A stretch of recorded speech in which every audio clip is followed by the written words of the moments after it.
Good morning. Today is Friday, July 25th. I'm Corva Coleman from NPR News, and here are today's top stories. President Trump sparred with Federal Reserve Chair Jerome Powell yesterday during his visit to the central bank. As NPR's Raphael Nam reports, Trump was there to inspect a renovation project that he's been criticizing. It was already an unusual visit. Presidents don't normally visit the Fed, which strongly protects its independence. But Trump has been very critical of the Fed, saying it's being too slow to cut interest rates.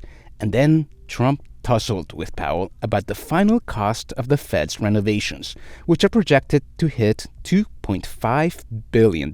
We're taking a look, and it looks like it's about $3.1 billion. It went up a little bit, or a lot. Powell shook his head in disagreement. I haven't heard that from anybody at the Fed.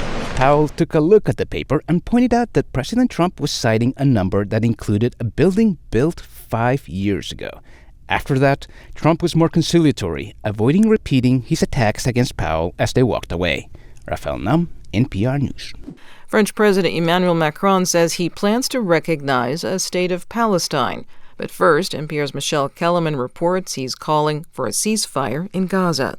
In a letter posted on X, Macron promises the Palestinian Authority president that France intends to recognize a Palestinian state. The French leader says he'll make the announcement at the UN General Assembly in September. Next week, France and Saudi Arabia are hosting a conference on a two-state solution. The U.S. is not planning to attend that. Meanwhile, the Trump administration's envoy on the Middle East is blaming Hamas for, in his words, not acting in good faith in ceasefire talks for Gaza. With diplomacy in doubt, aid groups are warning of widespread hunger. Michelle Kellerman, NPR News, the State Department. An Israeli government minister says Israel should starve Palestinians in Gaza and drive them out of the enclave. He made his comments in a radio interview at a time when aid agencies say Gaza is at risk of famine. NPR's Hadil Al-Shalchi has more. Far-right Israeli Minister Amichai Eliyahu said that, quote, no nation feeds its enemies, and that the Israeli government was, quote, rushing toward wiping out Gaza. Eliyahu is the Israeli Heritage Minister and oversees archaeological sites in Israel. In a statement, the Israeli Prime Minister's office said that Eliyahu does not speak for the government, and he's not a member of the security cabinet that determines the, quote, conduct of the war. The Israeli ambassador to Washington called the minister's comments, quote, foolish, and that they did not reflect the Israeli government's policy. Death from hunger has sharply increased in Gaza as Israel is severely restricting the entry of food into the territory. Hadil Al-Shalchi, NPR News, Tel Aviv. The president is leaving for Scotland this morning for a 4-day trip. Trump is likely to play on 2 of his Scottish golf courses, and Trump is expected to meet British Prime Minister Keir Starmer in Aberdeen. He's also expected to be greeted by protesters.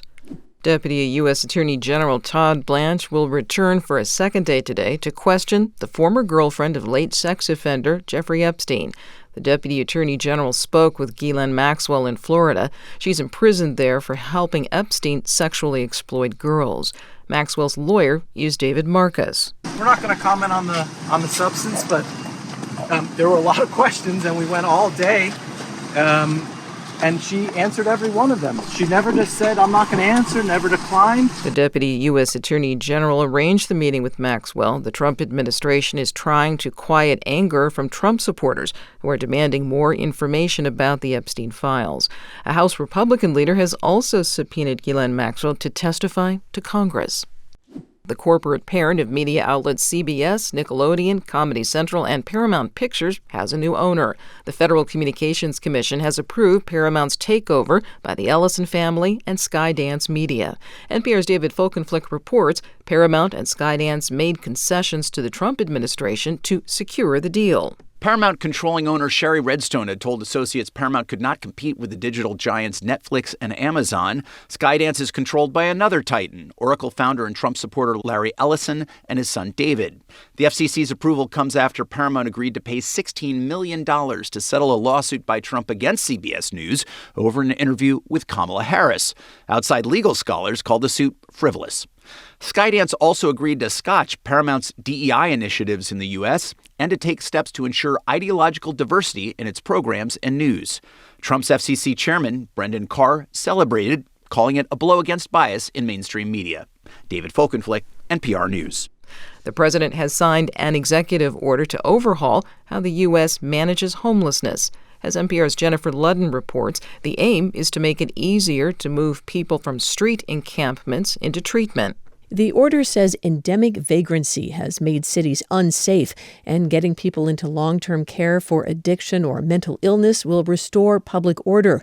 It calls on the Attorney General to make it easier to commit people against their will by challenging past legal precedents. Critics say that would violate civil rights.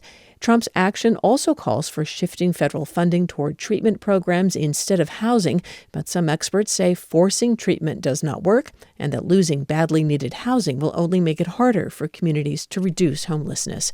Jennifer Ludden, NPR News, Washington. I'm Corva Coleman, NPR News.